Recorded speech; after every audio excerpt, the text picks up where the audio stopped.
आप अपनी स्क्रीन पर ये बावली देख रहे हैं। हम पूरी तारीख़ इसकी आपको बताएंगे, बड़ी दिलचस्प तारीख़ है। ये जो दीवार आप अपनी स्क्रीन पर देख रहे हैं, ये महबूब इलाही हज़रत ख्वाजा निज़ामुद्दीन औलिया रहमतुल्लाह अलैह के आस्थाने की दीवार है। हज़रत ही ने इस बावली को बनवाया था अपनी ज़ाहिरी हयात में। तकरीबन 700 साल पुरानी बावली है, बड़ी तारीख़ी बावली है और पूरी तारीख़ हम आपको बताएँगे। दरअसल दिल्ली में पानी की बहुत कमी हुआ करती थी उस ज़माने में भी, और आज भी कमी है, और दिल्ली वाले उस कमी को बहुत बखूबी समझते हैं।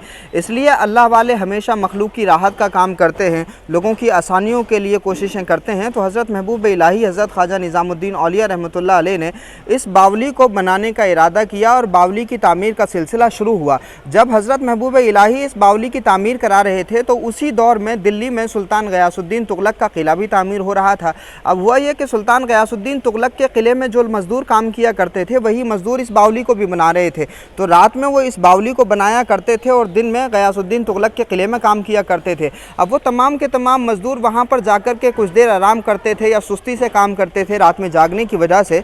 तो बादशाह ने पूछा कि भाई ये मज़दूर सुस्त क्यों हो जाते हैं। तो किसी ने उनको बताया कि दरअसल महबूब इलाही ख्वाजा निज़ामुद्दीन औलिया रहमतुल्लाह अलैह के यहाँ बावली तैयार हो रही है, तो यही मज़दूर रात में उस बावली की तामीर करते हैं और दिन में आकर के किले की तामीर करते हैं। तो सुल्तान गयासुद्दीन तुगलक ने फिर ऐलान कर दिया, जब तक हमारे किले की तामीर नहीं हो जाती तब तक दिल्ली में कोई भी इमारत तामीर नहीं होगी। तो उसने यह ऐलान कर दिया और मज़दूरों पर भी पाबंदी लगा दी। फिर उसी इलाके से यानी चिरागों में जो तेल डाला जाता था, उन तेलों को लाद करके उधर ही से सवारियां आती थी या ऊँट आते थे। तो बादशाह ने उन सवारियों को अपने पास में रोक लिया, यानी महबूब इलाही ख्वाजा निज़ामुद्दीन औलिया रहमतुल्लाह अलैह की बावली ना बने, इसके लिए उसने कोशिश की और उसने रोकने की कोशिश की। लेकिन हुआ क्या, बड़ा तारीख़ी वाक़या है। हुआ ये कि जब बादशाह ने या तेल की तमाम सवारियों को रोकने की कोशिश की और तेल यहाँ तक नहीं पहुँचा, महबूब इलाही ख्वाजा निज़ामुद्दीन औलिया रहमतुल्लाह अलैह को ख़बर हुई, तो हज़रत महबूब इलाही ने हज़रत ख्वाजा नसीरुद्दीन महमूद रोशन चिराग दहली से फ़रमाया कि भाई आज तेल तो नहीं है,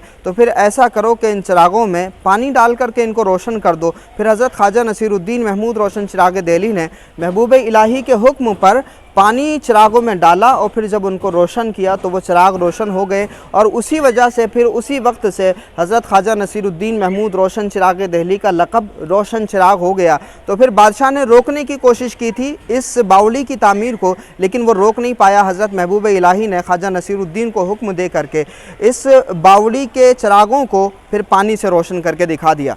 और फिर जब ये बावली तामीर हो गई तो जाहिर सी बात है, पानी आज भी यहाँ आप देख रहे हैं, पहले पानी हुआ करता था बहुत, इसमें ज़्यादा दिल्ली वाले यहाँ से फ़ायदा उठाते थे। लेकिन इस बावली की जो खासियत है वो ये है कि इस बावली में 7 सूतें हुआ करती थीं और 7 अलग अलग सूतों में से अलग अलग तरह का पानी निकलता था। यानी किसी सूत का पानी जिनके तमाम असरात को ख़त्म करने के काम आता था, किसी सूत का पानी आसेब के मरीज़ों के लिए शिफा बनता था, और उसी तरह से किसी सूत का पानी जादू टोने के मरीज़ों के लिए शिफा बनता था। अगर आपने मखदूम सिमना वहदुद्दीन तारिक सल्तनत सुल्तान सैयद अशरफ जहांगीर सिमनानी रहमतुल्लाह अलैह के दरगाह का नीर शरीफ देखा हो तो आपने देखा होगा, वहाँ पर आप अपनी स्क्रीन पर ये देख रहे हैं, यह हज़रत मखदूम पाक का नीर शरीफ है। इस नीर शरीफ से भी हज़ारों लाखों करोड़ों जो आसेब के मरीज़ हैं, जादू टोने के मरीज़ हैं, जिन्नात से परेशान हैं, उन तमाम मरीज़ों का इलाज यहाँ पर फ्री ऑफ कॉस्ट होता है।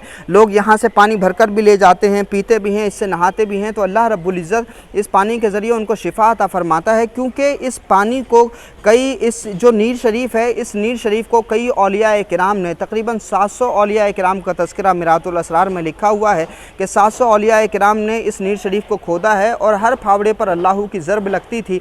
और फिर उस अल्लाह की ज़रब लगने की वजह से और औलिया की उन मेहनतों की वजह से अल्लाह रब्बुल इज़्ज़त ने इस पानी में शिफा अता फरमा दी। तो दुनिया भर से मरीज़ आते हैं और इस पानी को पीते हैं, इस पानी से नहाते हैं, तो उनको शिफा मिलती है। तो उसी तरह ये हज़रत ख्वाजा निज़ामुद्दीन औलिया रहमतुल्लाह अलैह की बावड़ी भी है। ये बावड़ी लोगों के लिए शिफा बनती थी, इस बावड़ी का पानी पीने के लिए भी इस्तेमाल होता था। और उसी तरह से जो आसेब के मरीज़ हैं, जादू टोने के मरीज़ हैं, वो तमाम मरीज़ भी यहाँ आते थे। और ख़ास बात यह है कि तमाम ही बादशाहों ने भी यहाँ से कोशिश की, ख़ास तौर से सुल्तान फ़िरोज़ शाह तुगलक ने आसपास की ये जो इमारत आप देख रहे हैं, ये सारी इमारतें फ़िरोज़ शाह तुगलक ने बनाई थी। ये घर बहुत सारे जो पुराने यहाँ पर बने हुए हैं, ये फ़िरोज़ शाह तुगलक यानी सबसे पहले तुगलक ख़ानदान का सुल्तान गयासुद्दीन तुगलक था, और उसके बाद में मोहम्मद बिन तुगलक हुक्मरान हुआ, फिर उसके बाद में फ़िरोज़ शाह तुगलक हुक्मरान हुआ।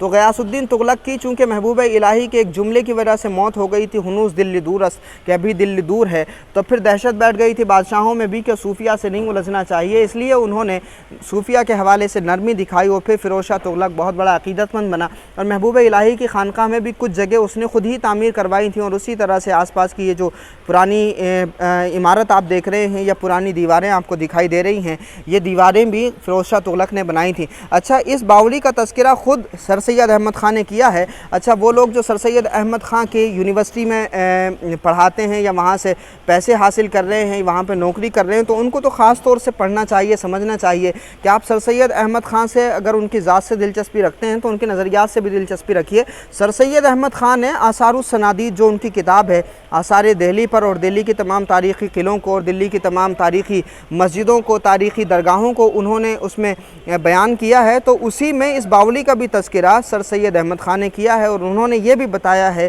कि इस बावली का पानी मुतबर्रक माना जाता है। लोग यहाँ आते हैं, मरीज़ यहाँ आते हैं, इस पानी को पीते भी हैं, नहाने के लिए भी इस्तेमाल करते हैं। तो ख़ुद सर सैयद अहमद ख़ान ने भी इसका तज़किरा किया है। तो जो सर सैयद अहमद ख़ान की ज़ात से बड़ी दिलचस्पी रखते हैं कि उन्होंने मुसलमानों के डेवलपमेंट के लिए बहुत काम किया, तो सर सैयद के इस तरह के नज़रियात को भी उन तमाम लोगों को पढ़ना चाहिए।